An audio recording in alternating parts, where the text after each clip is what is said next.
Halo semuanya, bertemu lagi dengan saya, Mr. Donald Manalu dalam pembelajaran Sejarah Indonesia kelas 10. Ingat senantiasa pesan yang disampaikan oleh Presiden pertama bangsa ini, yaitu Insinyur Soekarno yang mengatakan, bangsa yang besar adalah bangsa yang menghargai jasa para pahlawannya. Itulah pesan yang senantiasa kita harus ingat untuk membangun dan memajukan bangsa ini.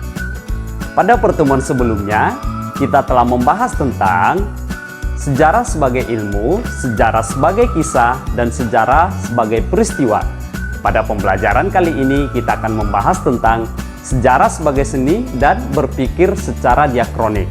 Untuk mengetahui lebih lanjut, kita akan membahas pada pertemuan ini. Yang pertama adalah sejarah sebagai seni. Memangnya sejarah sebagai seni itu apa, Sir Donald? Baik, jadi sejarah sebagai seni itu adalah imajinasi terhadap fakta-fakta sejarah sehingga didapatkan yang namanya gambaran kehidupan masa lalu secara nyata.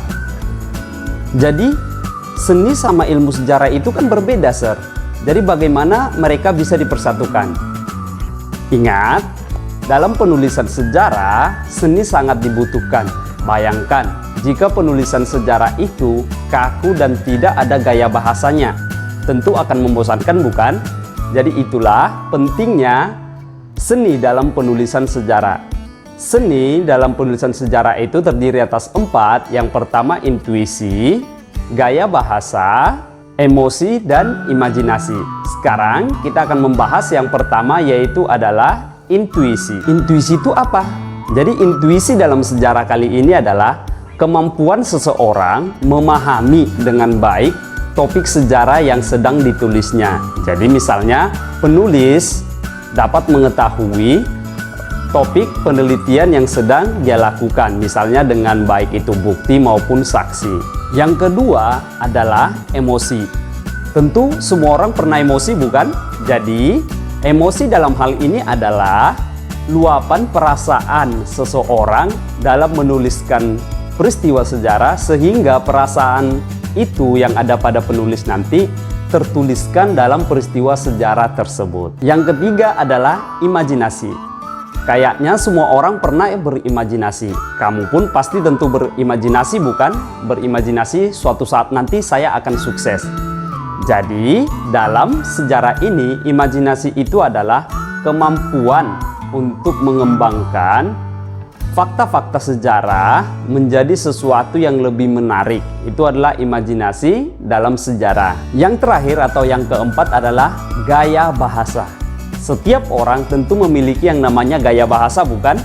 Jadi dalam hal penulisan sejarah, gaya bahasa tentu berbeda-beda dari setiap penulis yang ada. Misalnya, gaya bahasa itu nanti adalah ciri khas seseorang penulis yang diluapkan dalam tulisannya atau penelitiannya.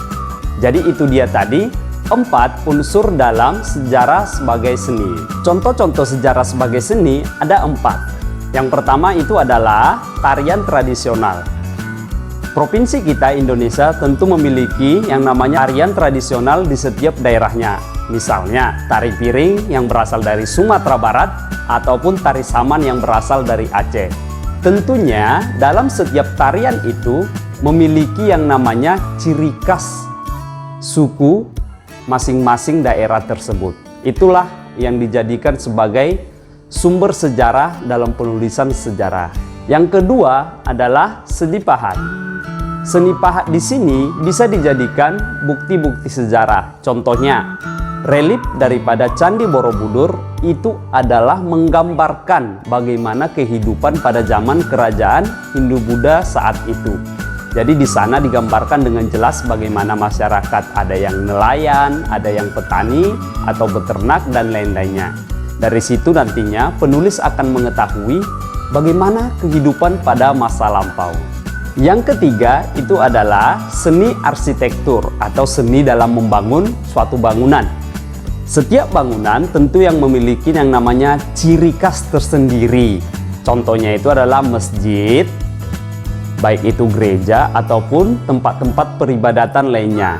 Dan dari ciri khas ini tentu akan nampak mana bangunan pada masa ini dan pada masa ini. Contohnya itu adalah pada masa Hindu-Buddha tentu banyak bangunan berupa candi atau stupa. Sedangkan pada masa kerajaan Islam tentu banyak masjid yang dibangun pada masa itu. Yang keempat itu adalah pakaian tradisional. Setiap daerah di Indonesia tentu memiliki yang namanya pakaian tradisional. Dari pakaian inilah disampaikan pesan-pesan sesuatu, misalnya warna merah menggambarkan yang namanya keberanian dan warna putih menggambarkan yang namanya kesucian. Jadi itu dia tadi 4 contoh daripada unsur-unsur sejarah sebagai seni. Tapi dibalik itu semua, sejarah sebagai seni tadi memiliki yang namanya kelemahan. Misalnya yang pertama adalah terbatasnya objek-objek yang diteliti. Jadi misalnya sejarah yang berhubungan dengan ekonomi ataupun angka-angka lainnya tentu akan memiliki kelemahan. Yang kedua adalah berkurangnya objektivitas atau keasliannya. Mengapa, Sir? Karena seni itu adalah imajinasi, bukan? Padahal sejarah itu adalah sesuatu yang benar-benar terjadi. Jadi dengan adanya sejarah sebagai seni tadi akan mengurangi yang namanya keaslian atau fakta daripada sejarah tersebut. Jadi itu dia kelemahan daripada sejarah sebagai seni. Pembahasan yang kedua adalah berpikir secara diakronik. Pernahkah kamu mendengar kata kronologis atau kronologi? Ya, kita sering mendengar kata tersebut. Dan bagaimana jika dikaitkan dengan sejarah? Jadi berpikir diakronik itu adalah berpikir secara runtut atau berpikir secara urutan waktu yang benar. Jadi di sini tidak ada loncatan-loncatan waktu. Waktunya itu telah tersusun dengan rapi. Diakronik tadi sejarahnya itu dari mana, Sir? Jadi diakronik itu diambil daripada bahasa Latin. Yang pertama adalah kata dia yang artinya melampaui. Dan yang kedua adalah kata kronikus yang artinya waktu. Jadi kalau disatukan, inti daripada diakronik itu adalah memanjang dalam waktu tapi terbatas dalam ruang. Itu adalah pengertian diakronik secara umum. Contoh diakronik pada sejarah bangsa kita atau sejarah Indonesia ialah bisa kamu lihat di textbook, yaitu halaman 11. Di sana ada tabel yang menggambarkan suatu kejadian. Jadi kita akan gambarkan, contohnya adalah jatuhnya Presiden Soeharto atau berakhirnya rezim Orde Baru. Kejadian ini tentu memiliki yang namanya sebab akibat, bukan? Yang pertama misalnya adalah terjadinya krisis moneter pada tahun 98. Dengan adanya krisis ini muncullah yang namanya demo mahasiswa. Nantinya dari adanya demo mahasiswa ini, Soeharto semakin terdesak. Tapi puncak daripada semuanya adalah dengan terbunuhnya 4 mahasiswa Trisakti yang mengakibatkan kemarahan daripada demonstrasi pada waktu itu. Sehingga Soeharto pun dengan lapang dada mengumumkan pada tanggal 21 Mei untuk mundur daripada jabatannya sebagai presiden. Itu adalah kronologis daripada kemunduran Soeharto sebagai presiden. Jadi kronologi tadi sangat membantu kita dalam mempelajari sejarah, karena kamu atau kita akan dengan mudah mempelajari sejarah tersebut menjadi sesuatu peristiwa yang telah tersusun secara rapi. Kesimpulan pelajaran kita pada hari ini adalah yang pertama, sejarah sebagai seni itu sangat diperlukan ya, karena dalam penulisan sejarah perlu yang namanya gaya bahasa, imajinasi, intuisi, dan yang lain-lain. Sehingga nantinya orang akan tertarik dalam mempelajari sejarah tersebut.